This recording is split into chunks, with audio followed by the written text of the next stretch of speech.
Hello friends, welcome to Paralegal Study. BPSC 110 global politics जो हमारा course है उसकी हम 8th यूनिट देखेंगे। तो ये जो यूनिट है ये है वेपन ऑफ मास डिस्ट्रक्शन से रिलेटेड, जिसको हम शॉर्ट फॉर्म में अगर बोलें तो WMD भी आपको कई कई जगह पे देखने को मिलेगा। तो इसका मतलब है वेपन ऑफ मास डिस्ट्रक्शन। तो इनको लेके क्या चैलेंज हैं वो सब हम इस यूनिट में देखेंगे। देखो, मैं आपको एक चीज़ बता दूं, जिन भी स्टूडेंट्स के पास नोट्स हैं, जिन्होंने भी नोट्स बाय किए हैं, तो मैं हमेशा आपको मैंने मैसेज में भी बोला है कि 3 सिंपल प्रोसेस करनी है आपको।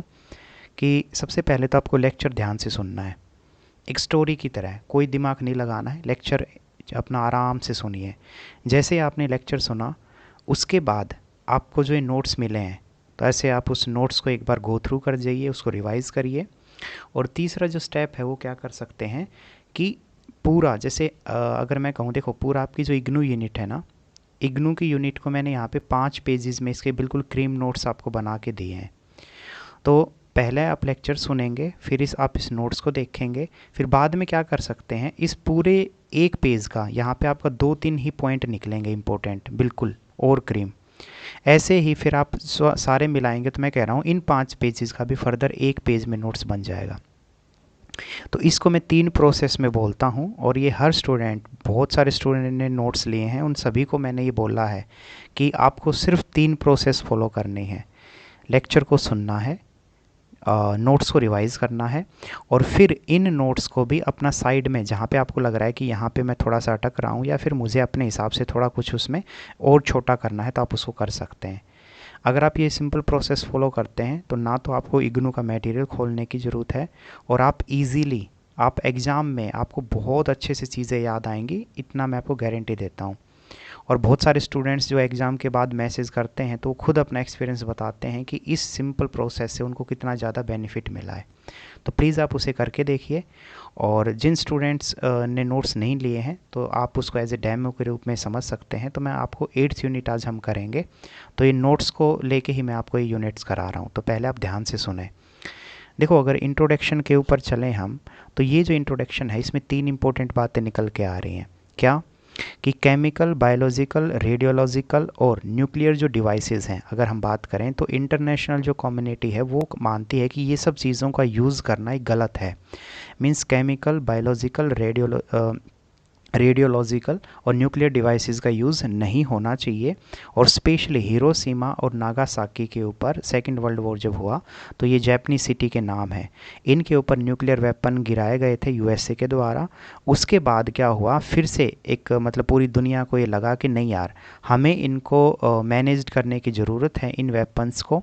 और उसी को लेके फिर एक अगर हम बात करें ट्रीटीज़ जो हैं इंटरनेशनल लेवल पे, वो कुछ ट्रीटीज़, कुछ कॉन्फ्रेंसेस सामने निकल के आती हैं। उसमें ये बात की गई कि हमें WMD means weapon of mass destruction को लिमिट करना है, या उसको यूज़ को आगे बढ़ने से रोकना है।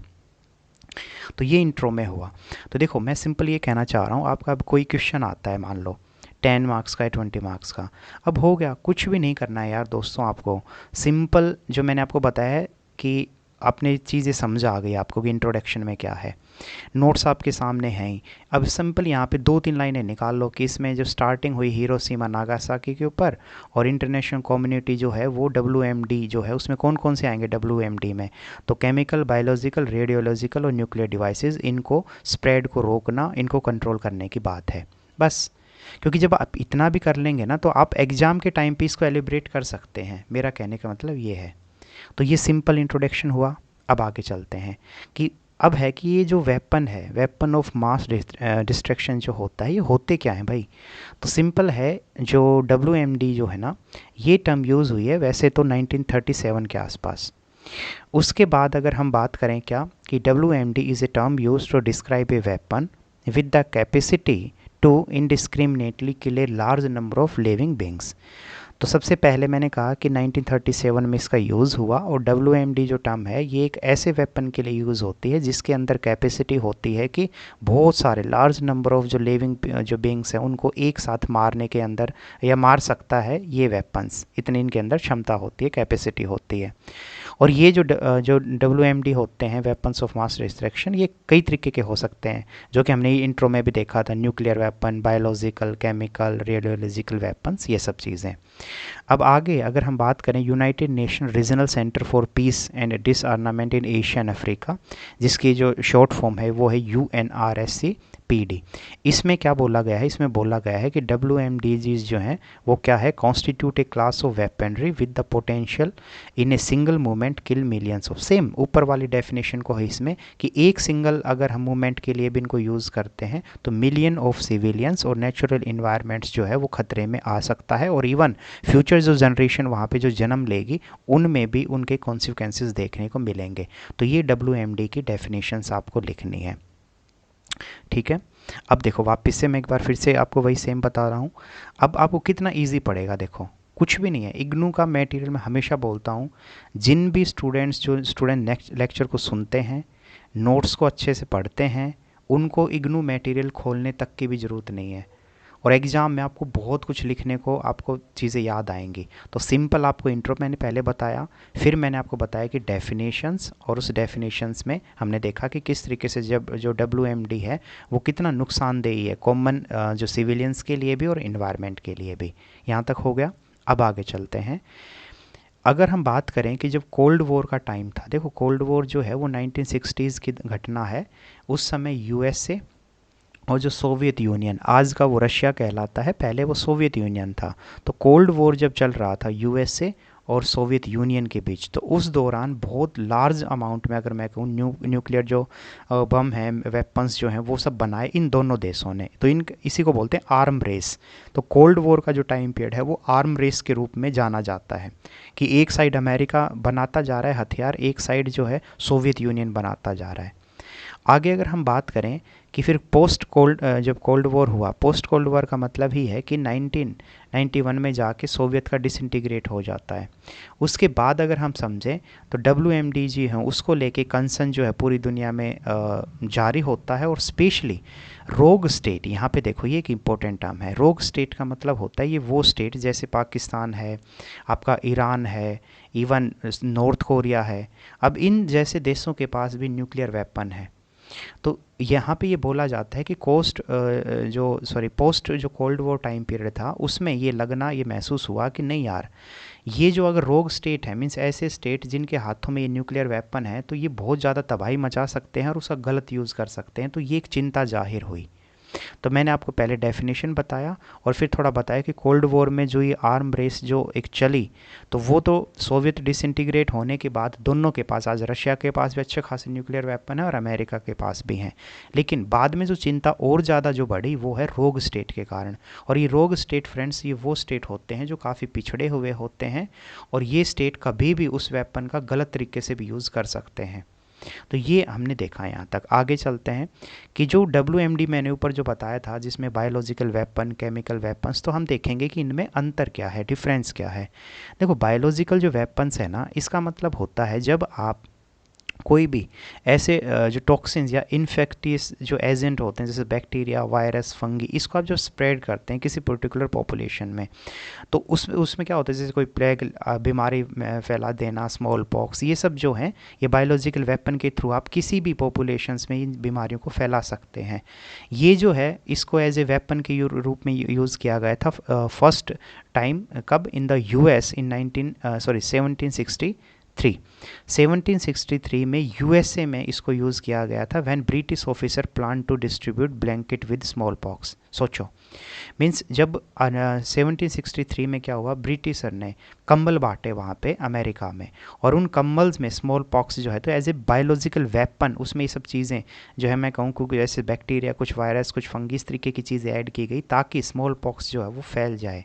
तो ये जो है 1763 में जो फर्स्ट टाइम यूज़ किया गया, ये बायोलॉजिकल वेपन के बारे में हमने थोड़ा हिस्ट्री देखी। अब इसमें क्या होता है, एक और चीज़ है कि जो बायोलॉजिकल वेपन्स होते हैं ना, इसको आप मिलिट्री जो है जो टैक्टिक्स उसमें भी यूज़ कर सकते हो अपना स्ट्रेटजी को बेनिफिट कराने के लिए। इसके अलावा आपको मान लो कोई एग्रीकल्चर जो प्रोड्यूस हैं किसी कंट्री में, आपको फूड शॉर्टेज लाने हैं, इकोनॉमिक उसी कंट्री का लॉस कराना है, इवन आपको वहाँ पे लोगों के माइंड में, पब्लिक के माइंड में कोई फियर पैदा करना है, तो उन केसेस में भी बायोलॉजिकल जो वेपन्स है उसका यूज़ किया जाता है और ये किया गया है। जैसे मैंने बताया ब्रिटिश ने किया, इवन जापान ने भी, जब जापान सेकेंड वर्ल्ड वॉर से पहले अगर मैं बात करूं, जब उन्होंने चाइना को भी बुरी तरीके से हराया था, कोरिया को भी जो हराया था, तो जापानीज़ लोगों ने भी इस वेपन्स का यूज़ किया है। और इसको मैंने बताया कई तरीके से इसका यूज़ हो सकता है।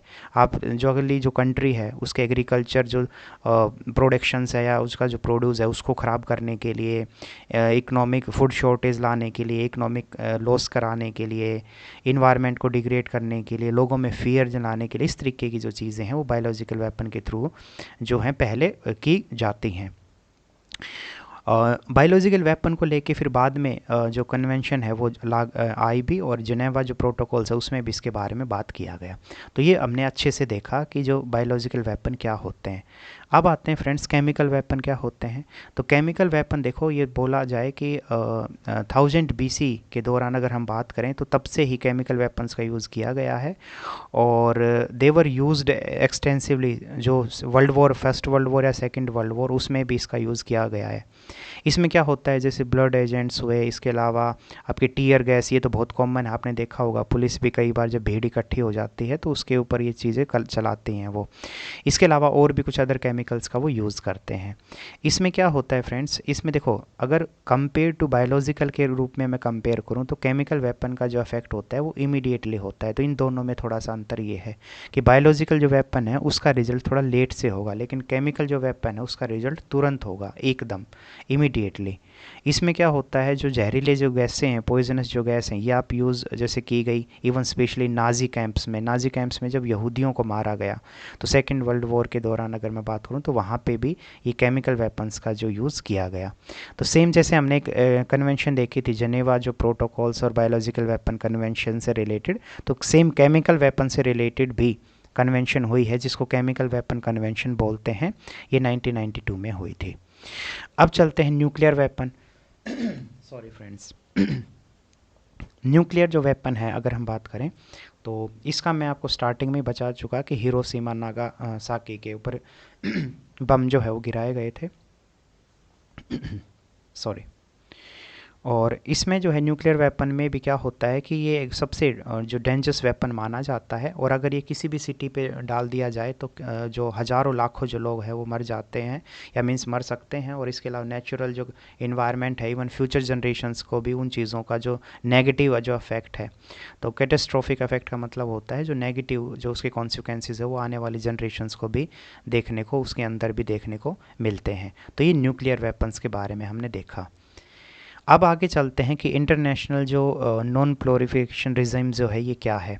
सिंपल मैं बात करूं कि कौन कौन से ऐसे ट्रीटीज़ हैं जो इनको रोकने की बात की गई है। सबसे पहले है PTBT। ये क्या है, 1954 में इंडिया ने ही इसको एक्चुअल में प्रपोजल दिया था दुनिया के सामने कि भाई हमें जो है ना न्यूक्लियर वेपन्स के जो टेस्ट हैं उसको रोकना चाहिए। उससे रिलेटेड ये है 1954 में, मीन्स इंडिया ने प्रपोजल दिया, कहने का मतलब ये है।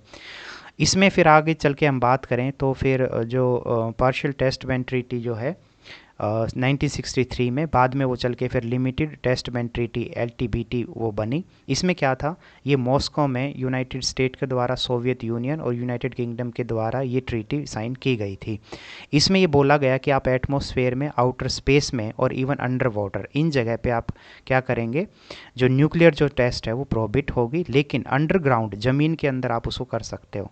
वापस से बोलता हूँ, सबसे पहले पार्शियल टेस्ट बैन ट्रीटी जो है, मैंने कहा इंडिया ने प्रपोजल दिया था इसको लेके, और बाद में 3 देश US, सोवियत यूनियन और UK जो है वो साथ आके इन्होंने इस ट्रीटी को बनाया, जो बाद में इसी का नाम बदल के लिमिटेड टेस्ट बैन ट्रीटी भी रखा गया। और इसमें ये कहा गया कि आप एटमॉस्फेयर, आउटर स्पेस और अंडर वाटर, इन 3 जगहों पे न्यूक्लियर वेपन का टेस्ट नहीं करेंगे। एक जगह टेस्ट कर सकते हैं, वो है ग्राउंड के अंदर। यहाँ तक आपको क्लियर हो गया होगा। फिर आगे मैं बात करूँ इसी में threshold test ban treaty TTBT जो है वो 1974 में आई, जिसमें ये जो अंडरग्राउंड जो हमने बात की गई थी इसको भी फिर प्रोहिबिट कर दिया गया। तो ये हुआ सबसे पहला प्रयास।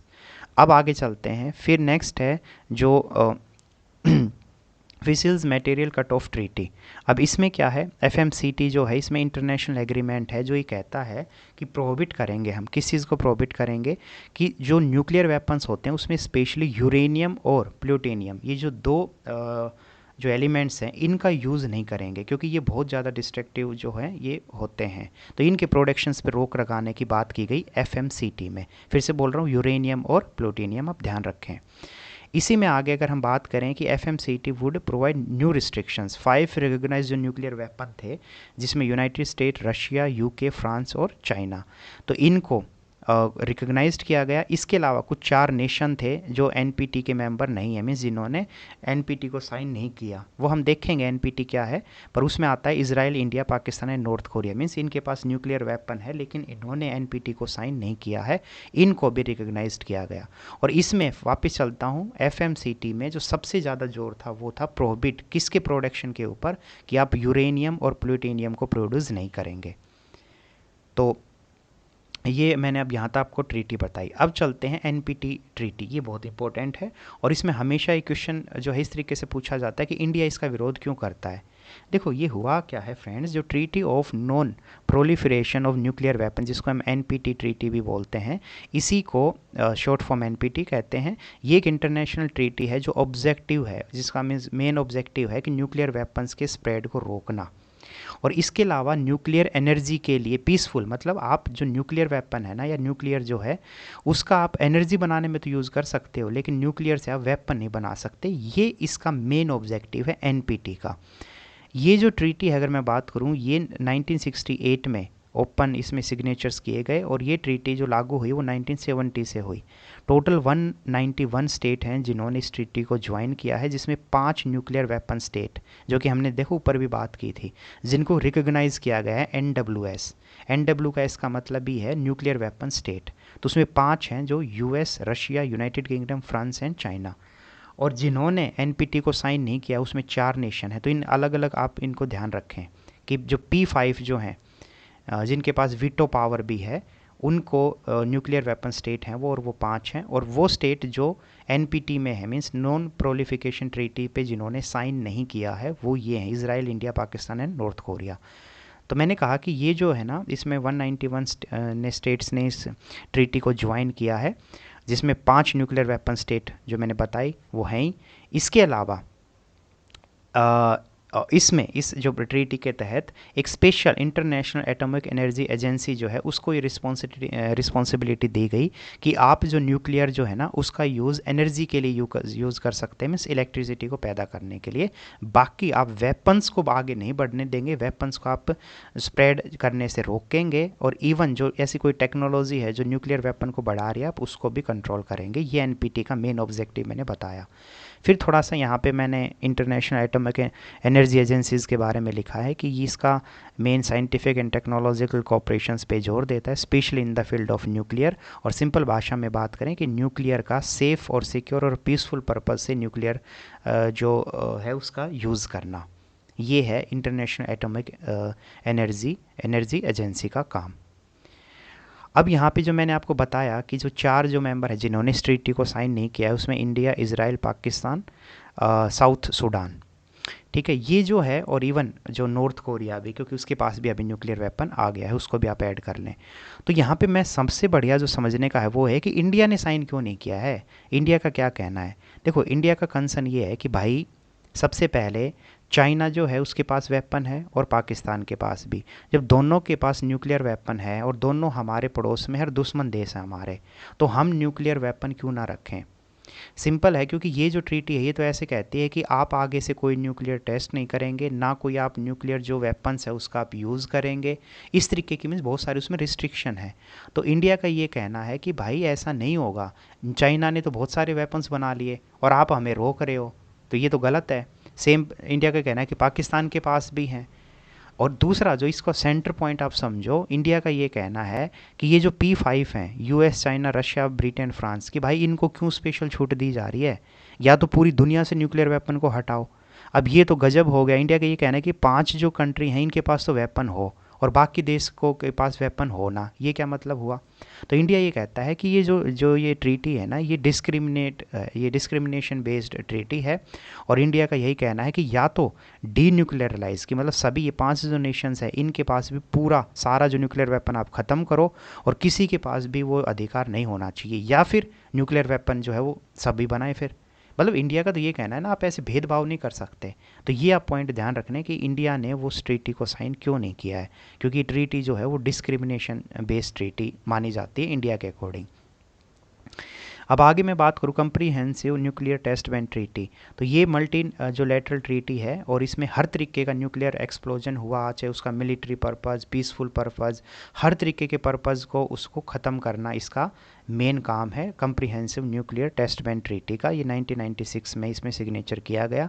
187 नेशंस में इसमें साइन किए गए हैं। लेकिन इसमें भी आप देखेंगे तो कुछ नेशंस हैं जिसमें China, India, Pakistan, north Korea, Iran, Israel, Egypt and USA, इन्होंने इसको अभी तक क्या नहीं किया है, इसको फॉर्मली रिकॉग्नाइज नहीं किया है। मीन्स ये बोला जाता है कि ये ट्रीटी तब लागू होगी जब सारे देश इसमें जो हैं वो उसको रेक्टिफाई करेंगे।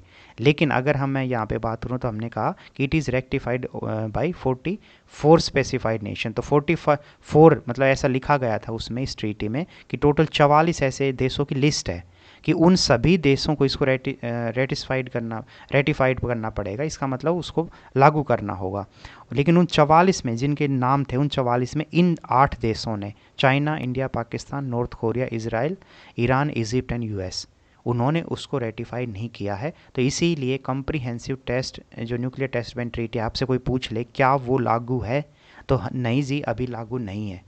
क्योंकि वो लागू तभी होगी जब ये 44 स्पेसिफाइड नेशन, तो बाकी ने तो कर दिया, लेकिन इस 44 में से 8 नेशन ऐसे हैं जिन्होंने इसको अभी लागू नहीं किया है। तो इसीलिए comprehensive nuclear test ban treaty जो है वो लागू नहीं है।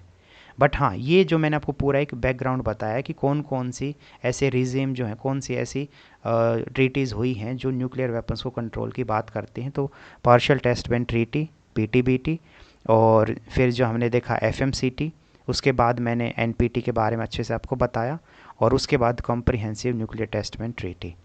अब है लास्ट में बस ये कंक्लूजन आप लिख दो। कंक्लूजन यही है कि देखो, अभी हम देखें तो टेरर जो इम्पैक्ट जैसे पूरी दुनिया में बढ़ रहा है, तो केमिकल वेपन हुए और अदर जो वेपन्स हैं उसका यूज़, इवन इराक वॉर के दौरान भी टोक्यो जो सबवे में वहाँ पे एक गैस अटैक कराया गया था, और गल्फ़ वॉर जब हुआ उस दौरान भी काफ़ी मिसाइलें जो उसके थ्रू अटैक किया गया। तो अभी हम बात करें कि दुनिया के सामने बहुत ज़्यादा चैलेंज हैं, और स्पेशली जो कुछ स्टेट हैं, जैसे मैंने कहा नॉर्थ कोरिया हुआ, ईरान हुआ, और कुछ ऐसी कंट्रीज़ हैं जिनके हाथ में अगर ये वेपन्स बढ़ते हैं तो पूरी दुनिया के लिए खतरा बन सकता है, और स्पेशली टेररिस्ट लोगों के अगर हाथ में ये वेपन आते हैं।